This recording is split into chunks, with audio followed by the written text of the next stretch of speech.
Friends, इस video में हम बात करने वाले हैं जेन ऑस्टिन के one of the most famous novel के बारे में, जिसका नाम है एमा।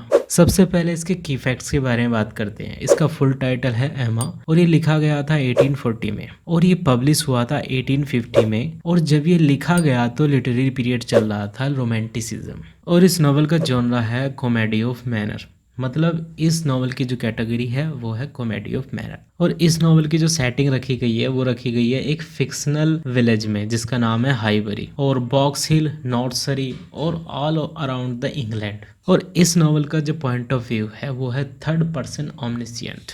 इसकी कुछ और एडिशनल इंफॉर्मेशन के बारे में बात करते हैं तो जेन ऑस्टिन ने खुद इस नॉवल के बारे में कहा है, a heroine no one but myself will much like.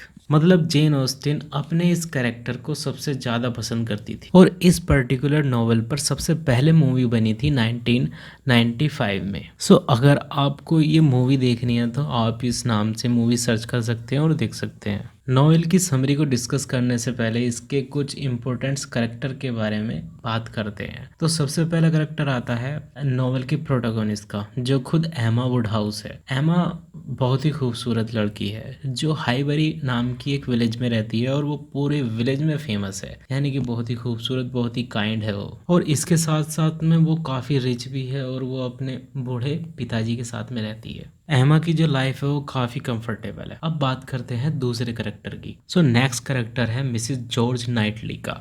Knightley इस नॉवल का हीरो समझ सकते हैं हम उसको। मिस्टर नाइटली एमा की जो एल्डर सिस्टर है उनके हस्बैंड का यंगर ब्रदर है। सीधे शब्दों में कह सकते हैं एमा का ब्रदर इन लॉ है। ये एक नोबल, विर्चुअस और जेंटलमैन है। नेक्स्ट करेक्टर है फ्रैंक चर्चिल का, जो मिस्टर वेस्टन और मिसिस वेस्टन का बेटा है और ये अपनी आंट की केयर में रहा है। और ये क्यों इम्पोर्टेंट है? ये करेक्टर इसलिए इम्पोर्टेंट है क्योंकि ये एक सुटेबल शूटर है एमा का, लेकिन ये एमा को लव नहीं करता, ये लव करता है जेन फेयरफैक्स को। नेक्स्ट करेक्टर है जेन फेयरफॉक्स का।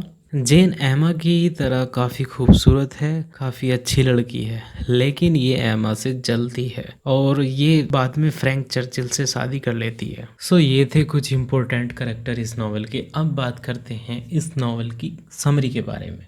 जैसे कि हम पहले ही बात कर चुके हैं कि एमा वुडहाउस एक बहुत ही खूबसूरत, बहुत ही अच्छी लड़की है जो कि हाईबरी नाम की एक विलेज में रहती है। वो पूरे विलेज में फेमस है और ये हाईबरी नाम का विलेज लंदन से 16 माइल्स दूर है। एमा अपने गांव की एक अच्छी खासी फेमस लड़की है जो कि अपने ओल्ड फादर वुड हाउस के साथ में रहती है। वुड हाउस एमा से बहुत प्रेम करते हैं। एमा की लाइफ काफ़ी कंफर्टेबल है, काफ़ी अच्छी है और इसीलिए उसे वो बोर लगती है।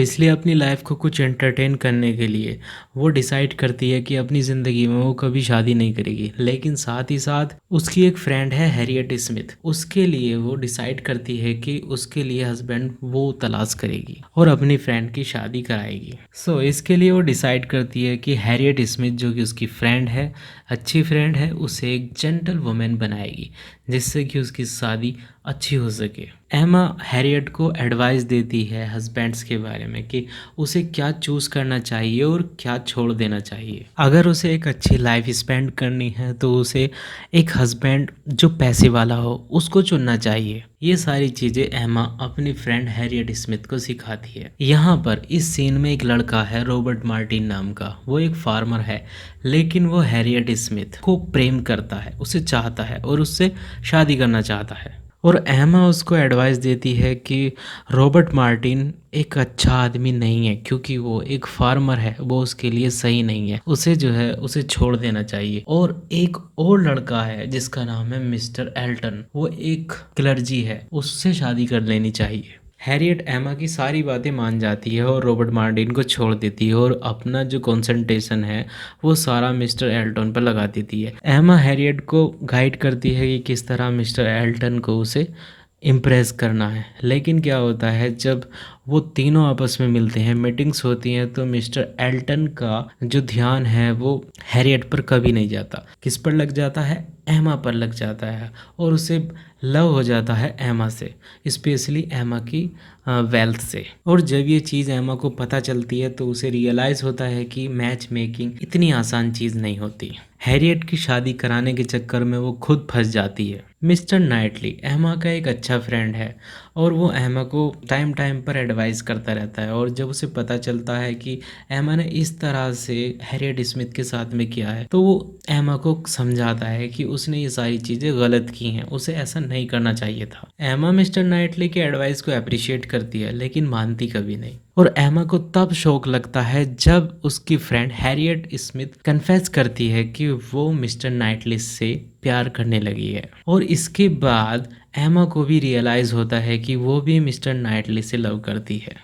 लेकिन इसके बाद भी एमा चाहती है कि वो हैरियट से शादी कर ले, यानी कि नाइटली हैरियट से शादी कर ले, लेकिन नाइटली हैरियट को लव नहीं करता। नाइटली भी एमा से लव करता है, इसलिए एंड में कुछ प्रॉब्लम्स, काफ़ी प्रॉब्लम्स के बाद में एमा और नाइटली की शादी हो जाती है। उधर हैरियट वापस रॉबर्ट मार्टिन के पास जाती है। रॉबर्ट मार्टिन वही लड़का है जो फार्मर था, जो सबसे पहले हैरियट को प्रपोज करता है, लेकिन एमा के कहने पर हैरियट उसको रिजेक्ट करती है।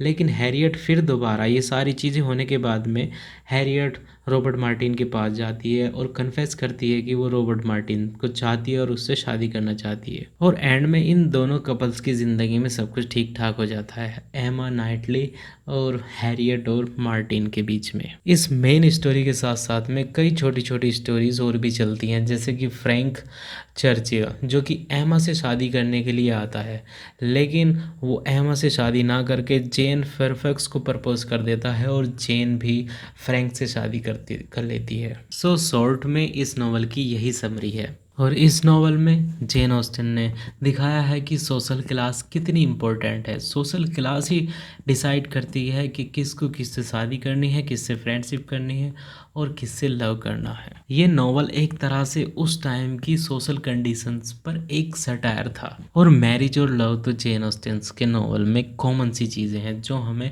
हर नॉवल में देखने को मिलती हैं। सो फ्रेंड्स, इस वीडियो में इतना ही था। अगर आपके अभी भी कोई क्वेश्चन या डाउट रह गए हैं तो कमेंट बॉक्स में लिखिएगा। So thanks for watching us, have a nice day.